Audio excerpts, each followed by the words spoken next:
Unbuttoned podcast. I'm Sarah. And I'm Julie. Join us for unbuttoned and unedited conversations. Hi, everybody. Welcome to Suspenders Unbuttoned podcast. My name is Sarah. And I'm Julie, and we're excited to have Allie Skovbye with us. Welcome. Hi, thank you so much for having me. Hi, Allie. It's great to have you here. We are very excited for your new upcoming movie, Gilded Newport Mysteries, Murder at the Breakers. Yeah, yay. I'm extra excited because I live in Rhode Island, and Newport is in Rhode Island. I do, yes. So we don't often get shout outs in movies. I can imagine. Oh, that's amazing. I was just saying earlier, I really want to go visit now. I'm very intrigued. I've never been. Yeah. It's beautiful. That area is beautiful. I've heard it's unimaginable. Yeah. There's a cliff walk, so you can walk behind all the mansions as well. Oh, right on the ocean. Yeah. Oh, sounds amazing. Well, so your movie, Murder at the Breakers, takes place in 1895? Mm-hmm. Super fun. So Newport, Rhode Island. Can you tell us a little bit about the movie? Yeah. It's all about a young woman named Emma Vanderbilt Cross, who I play, who is trying to make her brother. Her brother is accused of a crime that she believes that he didn't commit, and she teams up with her best friend, who also happens to be a detective, to try and prove his innocence. Yeah. I love the mystery. Yeah. Sorry? He's a detective. Just, really perfect. Just, yeah. And that's played by James Drew Dean, right? No, the brother? No, Brady. Brady is the yes, Brady the detective. Yes. And the detective is played by Danny Griffin. Okay, there's a good strong cast in this. There's a lot of people, and that's kind of a lot of fun, actually. Yeah. So I'm just gonna ask, Emma's she's like a hyphenated last name, and Vanderbilt is is that the Vanderbilts? I mean, I guess we'll have to watch and find out. I don't know. It's a pretty iconic name in the United States to be a Vanderbilt out in Rhode Island over there by the mansions. It is very royal, very by the royal. Breakers. But it is hyphenated, which is an important part of the story. Little twist. So you play Emma. What can you tell us about Emma? Oh man, I mean, she's incredibly driven, and incredibly smart and ambitious and hardworking and motivated, and just a go-getter. When she sets her mind to something, she will stop at nothing but to achieve her goal, which is an incredibly fun thing to play. But she's also got a lot of heart and a lot of vulnerability, and I mean, she's 21. She's living her life. She's trying to push boundaries and open up questions and pursue her dreams in a time where it isn't always a possibility for women. But she's trying. She's pushing the barrier every chance she gets. So she's pushing the 1895 barrier. Is she also, so then costuming too? Is this all period costuming too? It's all period costuming. Yeah. And period costumes are the best costumes, no matter what period it is, 70s, 80s, but then 1895 is an even greater, broader costuming that's truly just ultimate dress up. I was just going to say, it's Halloween. Dress up every day. Yeah. Oh yeah. I stand with my arms out and I have someone dress me from head to toe. It takes 20 minutes every day. Yeah. It's how heavy are those dresses? They are quite heavy. They're not very agile. There's no fast walking really. Always have heels on as well. Always have a hat. Always, very proper. They are quite heavy, and I always had a corset underneath as well. So you're very, pulled together. Pulled together. Yeah, exactly. But you have to, or you don't have that right look, right? You lose. Exactly. Yeah. Well, the corset was optional, but I have really bad posture personally as myself, and I knew that I needed a physical thing to remind me to, stand straight, which is really important. Yeah. Did you have a favorite costume? I think the ball look, just because it felt like my own little Cinderella, and it was, very fancy, very fun. The white gloves. Yeah. Everything. It's like everything. Top to bottom. Top to bottom. Oh, yeah. We'll have to look for that then when we are watching. Yeah. That's a great thing to look for. We'll look for that ball costume. For sure. So did you have a favorite scene? I think my favorite scenes are also, without giving too much away, all of the scenes at the ball. Okay. Yeah, because who doesn't love a ball? Who doesn't love a number? Who doesn't, and all of the cast is all together, which is super rare as well, which always makes it way more fun. Yeah. Have you ever gotten to film a ball before? I have not. Very fun. We learned the waltz. We did a whole dance number. We had a live orchestra that composed their own piece for us. So it's really amazing. It's quite special. Now, you talked about learning the waltz. Was there anything else that you needed to learn, or did they have people there to coach you on different ways that you're supposed to be acting or speaking because of the time period? Yeah, no, we didn't have someone specifically on set who knew all the details, but we all individually did our own research of things that you need, and our director and our producer had done their own research as well and knew pretty much every etiquette of, how you react when a man is alone with a woman in a room, and specific things you have to do, and how you have to, sit and act and stand up, and all the things to make sure that each element was as accurate as possible to correctly portray that era. Yeah. Is there anything that you learned that surprised you the most? Well, oh my gosh, there were so many things. Like, I feel like I can't even remember off the top of my head, but there was countless things where I was like, and it makes sense once you hear it. You're like, oh yeah, okay, of course that would, have to happen. But there's so much more than you realize, I think, is what it is. And it's easy when you're watching shows like Bridgerton and, other shows that are in that era to just not even pay attention to it almost. Like it just, it all flows and you don't even realize until you're in the space yourself and you're like, oh yeah, like, it's not normal to be alone with another man in a room, and, all, just very specific things that I think we should implement nowadays, personally, some of them. Yeah. Because what was the social norm there then is a different social norm now, right? Yeah. So, yeah. And time period pieces are so popular right now. So it's super fun to get this mystery. So what makes this mystery movie a little different than some of the other Hallmark movies and mysteries movies? Well, partly the period, of course. I also think we're a much younger cast than most Hallmark movies, which is very just different vibe, a different energy, different layers to it, having a pretty much entirely young cast. There's a love triangle. There's quite a bit of romance in this mystery. Okay. I will say it's definitely more mystery than romance, but there is a lot more romance than I think most of Hallmark's mysteries, which is really fun. That's super fun. Who doesn't love a love triangle, And a young cast. That's really fun. We always talk about there needs to be. We like seeing the range. We like seeing an older couple too. But we keep talking about there needs to be more younger cast, right? Yeah, and I think it'll hopefully bring in a different generation of viewership to Hallmark, and Great, I love that. Okay, so one of our favorite questions to ask is about Easter eggs. So are there any Easter eggs you can give us that we can look for while watching on February 2nd? Oh, I don't think we have any, actually.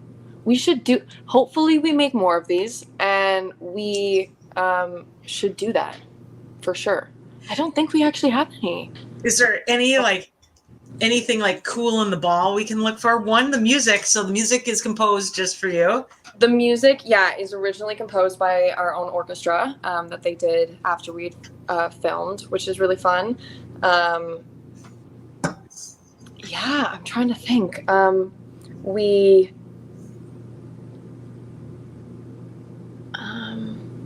I mean, there's the waltz, there's the dance.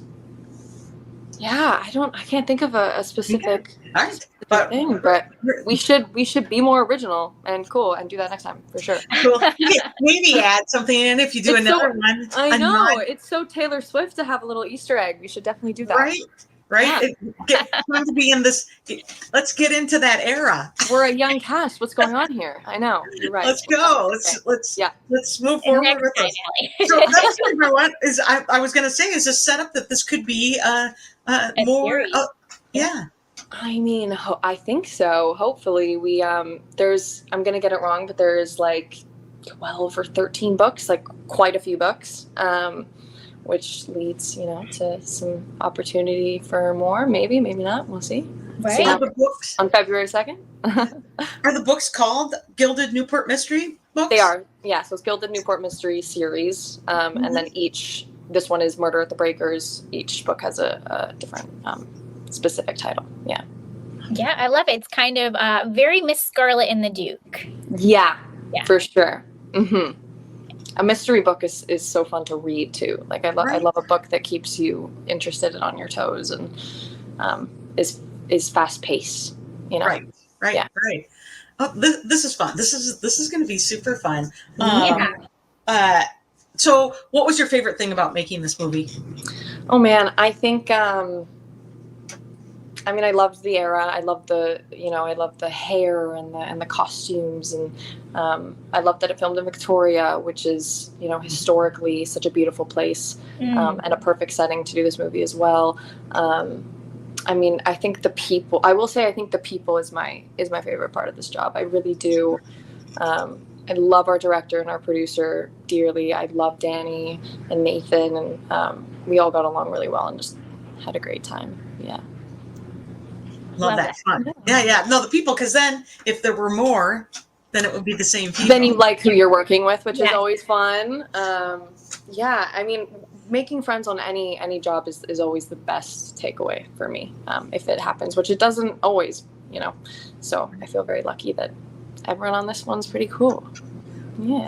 That's super fun. That usually comes across on screen to the viewers as well. So if you like each other in real life, it's easier to pretend. For sure. Yeah. Also, in a mystery movie, there's always that back and forth, and you're trying to get things done, and so I think that really comes across for those when you see that good rapport with everybody who's in it. And so. That's fun that you guys like to. I'm like I haven't even seen this one and I want another one. I know, just the costumes alone.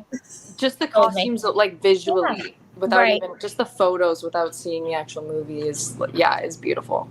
Yeah, and the poster is beautiful. Also, love the poster. A little different look. Which we don't always say about the posters. I was gonna say we have our side chat about the posters all the time and what we think about them. So, I loved this poster and the look of it. So, very time period also, and but yet it's just got that mystery thing going to it, and so and it's got beautiful colors in it and stuff. So I was gonna say we love a good poster. I'm very, very glad you like it. That's good. Perfect. So some of our listeners will probably recognize you from when you were playing Becky Stanton on When Calls the Heart. So you've been acting since a very, very young age. What was your first job? So my very first job ever was just a Cadillac commercial. I think I was 4, verging on 5. And then my first real kind of job was also at 5, and I did a movie called Personal Effects, which was with some pretty big people. Who was that with? Ashton Kutcher and Michelle Pfeiffer and Kathy Bates, and which is hilarious at 5 to not have any idea who these people are. Could not care less. Only thinking about the food, and having my mom and my sister come to set and just being completely in love and completely taken over. And I was just do. And even looking back now, I'm like, oh, I wish I just knew how cool it was to be there at the time. But also at 5, like, you know, as a parent, I think about what would I want for my 5-year-old is to feel like that, like they were just comfortable and having a great time. So it actually kind of seems perfect, right? That you didn't understand that. And I really was like, I was just, there was a scene where I was supposed to be asleep, and I just fell asleep because I was 5, and I was like, yeah, all right, and just nap time. Slowly went to bed. Yeah, tuck me in. Yeah. So that filmed out perfectly then. Yeah, exactly. That's a great start. That's so cute. Yeah. No, but really kind of an amazing start to go from the Cadillac commercial to that. It is very quick turnaround there. Yeah, and then you've and then you've recently done some series work too, quite a bit on Firefly Lane. Yeah. And little different vibe. What do you like about doing like a movie of the week, and what do you like about doing a series? I mean, it's funny with those. It's kind of similar. They're both based on books. They're both period pieces. At least the parts that I was in a Firefly. And I love. I mean, Firefly is my little baby. It's my favorite show. My favorite people. I think I love the idea of sticking with people and a story and a character for so long, because you really get to build and fall in love with the characters and like really flesh them out and make them your own, and work with the same people, which if you love them, which I did on Firefly as well, then you're just working with your best friend every day. But then a movie is also, and it's funny because I've done the show for 3 years now, so I've been very series focused, and I've switched and I've done 3 movies so far this year, which I always forget is also so fun to be able to do something for just a period of time and then move on to the next. Like sometimes it is a burden to like, okay, we're doing the same thing, and to be able to constantly have a new idea, a new story, a new thing to constantly be working on is also very exciting and very fun as well. Yeah, you get a lot of time, a lot more to play with, I guess, in a different way. Yeah, exactly.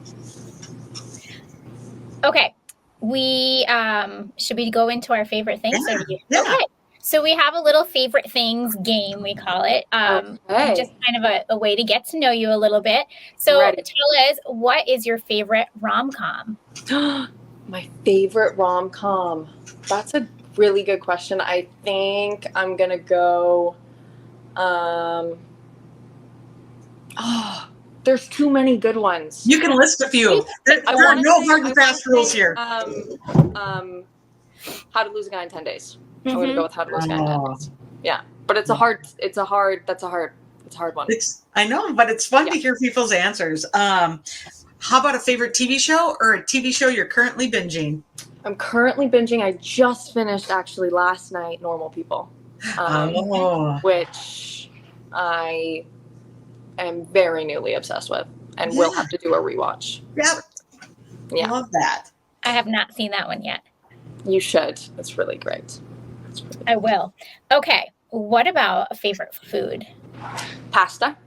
Pasta for sure. Yeah. All kinds of pasta. How do you prefer it served? Like, I'm more of like a penne gal than a spaghetti gal. I'm also more of a cream sauce than a meat sauce, but I do it all. I love a meat sauce as well. But if I get to pick, I like a cream sauce, and I like a penne or like a bow tie noodles, or I like when you can. I think it's just because actual spaghetti is so difficult to eat sometimes, and I'm such a mess, and I always spill on myself, and it's easier without the slurping. Yeah. That's a perfect answer. Thank you. Love that. Do you ever make your own pasta? I haven't yet. And I even went to Italy. I really, when I was in Italy, wanted to take a class even in someone's house. And just make some pasta, but I never got around to it. I do have a pasta maker. I don't know why I've never used it. I should do that for sure. You should bust that thing out and I watch got. some No, I got to YouTube. learn. It's just because I know there's going to be 6 batches of horrible, lumpy, As there should be. as there should be, and I'm just prolonging that hurdle that I'll have to, get over. Bust out YouTube, watch some videos. Do the thing, force my sister to do it with me. It'll be great. Yeah, It'll be fun. Post some videos. Post my 6 fails before the good one. Yeah, you can look out for it. Get some good music to go with it. Make yourself a reel. Perfect. It'll be my We'll my be pasta watching. journey. We'll be watching for that. Yeah. The Pasta Adventures, right? There you go. Yeah, that sounds perfect. Do you have a favorite drink? Favorite drink? I'm so lame, but I want to say like lemon water. I'm a big water gal. I don't like pop really. I love a vitamin water, actually. Yeah. A vitamin water or a water. Okay. Kind of lame answers, but No. or coffee. I guess coffee. Or counts. coffee. Yeah. Coffee counts? Are you an iced coffee or hot? Iced. Yeah. I'm an iced chai gal. Yeah. Okay. Iced chai every day. That is literally what is in here. Yeah, there you go. This is my Starbucks. Starbucks chai. Yep. Perfect. Okay. What about a favorite band or singer? Ooh, my favorite band is, I think, I'm gonna go Mount Joy. Yeah. Or the 1975. Okay. Yeah. Fun. Yeah. All right, everybody, off to your look for you through your music now. Go listen. Yeah. I know. We'll have to Google that one. Okay, well, so your movie is The Gilded Newport Mysteries, Murder at the Breakers. It's going to air on February 2nd on Hallmark Murder and Mysteries. Movies and mysteries. Yep. Hallmark movies. I mean, Murder and Mysteries works as well. I'm like, oh, I just blew that one. No. Murder at the Breakers. That's what you were trying to say. Yeah. It's okay. You just mashed them all together. It's a long name. It is a very long. It's a long name, but it's perfect actually, because now that I know that it's a book series and there could be more, I'm like super pumped about that. You can get going on the books, and then we can read ahead of time. Mm-hmm. I can pound this one out this weekend. Yeah. I'm sure you could pound the whole series out probably. I'm kind of a fast reader, so I'm kind of excited. So. Oh, are you? Yeah. Okay. I'm a slow reader. Right. Slow. Yeah. I would love to be a fast reader. It's a great skill. Yes, it is. If I didn't have kids, I could probably read fast. But yeah, if I wasn't so spacey, it's like, oh yeah, I'm really into, and my dog's over there. Like I just am so That's where audibles come in handy for me. Yes, audibles are great. Yeah. Just let them play. They drive me insane, but that's okay because they go too slow. It's like, come on. That's good. For a fast reader, I understand. Yeah. Gotta move it along. Do you have any more questions, Sarah? No, that is it. It has been lovely to meet you, Allie. Thank you for making time for us. I know you have other press today. And come back again sometime. And we're excited to watch Murder at the Breakers. Thank you so much for having me. So nice to meet you. Yeah, nice to meet you too. So thank you everybody for listening. Thanks everyone. And